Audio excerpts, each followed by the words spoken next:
Hello friends, welcome to கௌரிஸ்கோம். இன்றைக்கி கோதுமை புட்டு எப்படி செய்கிறது அப்படிங்கிறத பார்க்கலாம். எல்லாருமே விரும்பி சாப்பிட்ற மாதிரி இருக்கும், நல்லா இருக்கும், டேஸ்ட்டாக இருக்கும்.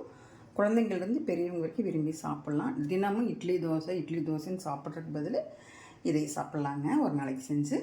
வாங்க எப்படி செய்கிறது அப்படிங்கிறத பார்க்கலாம். ஹலோ ஃப்ரெண்ட்ஸ், வெல்கம் டு கௌரிஸ்கோம். இன்றைக்கி நம்ம கோதுமை மாவில் புட்டு செய்கிறது அப்படிங்கிறத பார்க்கலாம்.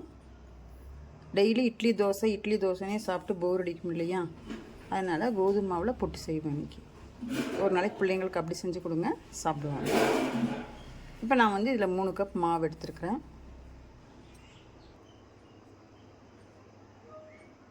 இந்த மாதிரி ஒரு பாத்திரத்தில் எடுத்து வச்சுட்டேன்.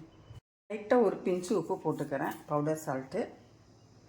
அப்படியே வந்து கொஞ்சமாக நல்லெண்ணெய் ஊற்றிக்கலாம்.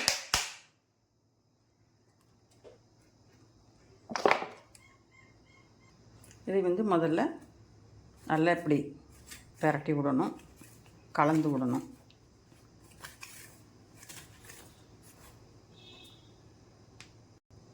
இப்போ இது கூடயே கொஞ்சமாக தண்ணி ஊற்றிக்கலாம். ரொம்ப ஊற்றக்கூடாது, கொஞ்சமாக தண்ணி ஊற்றணும். இல்லைன்னா சப்பாத்தி மாவு பிணையிற மாதிரி வந்துடும். வந்து கையை வந்து இப்படி வச்சு சும்மா இப்படி தான் பண்ணணுமே தவிர போட்டு பிணையக்கூடாது. பிணைஞ்சிங்கன்னா மாவு வந்து அப்படி சப்பாத்தி மாவு மாதிரி ஆயிரும். இப்படி வந்து பெரட்டணும் லைட்டாக. இப்போ தண்ணி பற்றலையா, இன்னும் கொஞ்சம் ஊற்றிக்கோங்க. ஊற்றி அப்படியே பெரட்டுங்க. இப்போ இப்படியே பெரட்டுங்க. பெரட்டும் போது அப்படியே உங்களுக்கு சின்ன சின்ன உருண்டையாக லைட்டாக சிறுசாக புருடுன்னு சொல்லுவாங்கள்ல, அந்த மாதிரி சிறுசாக வரும்.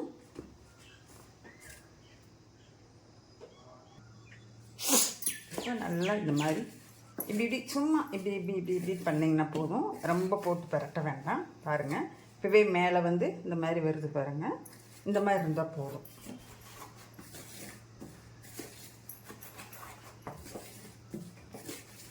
இதுவே போதும், அவ்வளோதான். புட்டுக்கு மாவு ரெடி.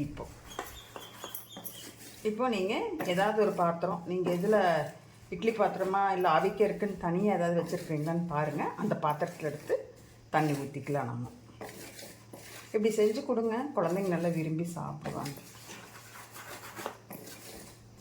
போதும், இந்த மாதிரி பண்ணால் போதும், அவ்வளோதான்.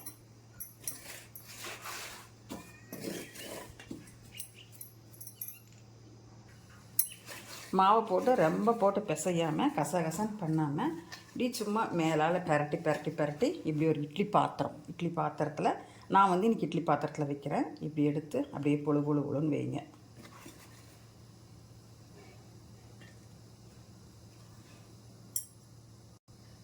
அடியில் இருக்கிற மாவு கொஞ்சம் மாவாகவே இருந்துச்சுன்னா லைட்டாக தண்ணி ஊற்றிக்கோங்க. லைட்டாக தண்ணி ஊற்றி இந்த மாதிரி பண்ணினீங்கன்னா இந்த மாதிரி வந்துடும் உங்களுக்கு.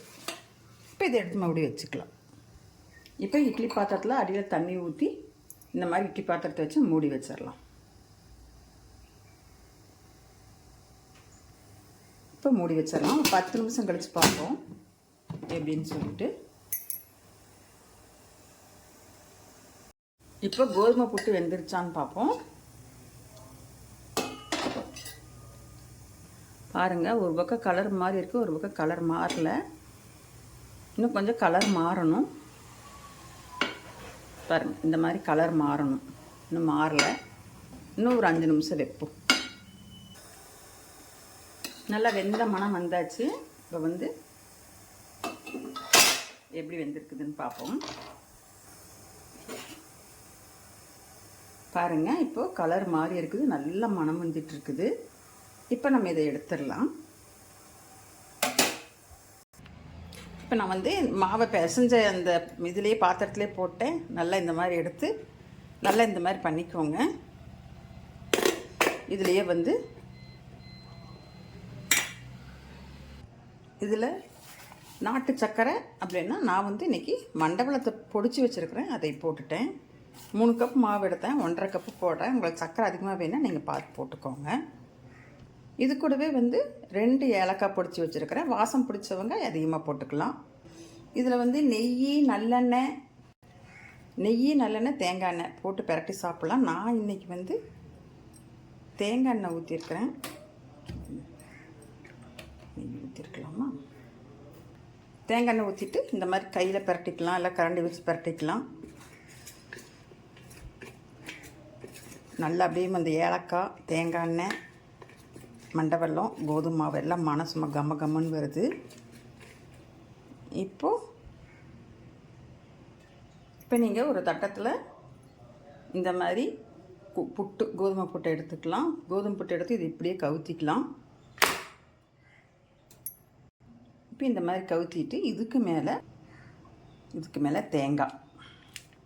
தேங்காய் போட்டு இது கூட ஒரு வாழைப்பழமும் வச்சு அப்படியே பிசைஞ்சு சாப்பிட்டிங்கன்னா தேனாமிர்தமாக இருக்குங்க. பிள்ளைங்க சின்னவங்கலேருந்து பெரியவங்க வரைக்கும் விரும்பி சாப்பிடுவாங்க. இந்த மாதிரி செஞ்சு பார்த்துட்டு எப்படி இருக்குன்னு எனக்கு சொல்லுங்கள். இந்த வீடியோ பிடிச்சிருந்ததுன்னா லைக் பண்ணுங்கள், ஷேர் பண்ணுங்கள். அப்படியே கௌரிஸ் ஹோம் சேனலை சப்ஸ்கிரைப் பண்ணிவிட்டு பாருங்கள்.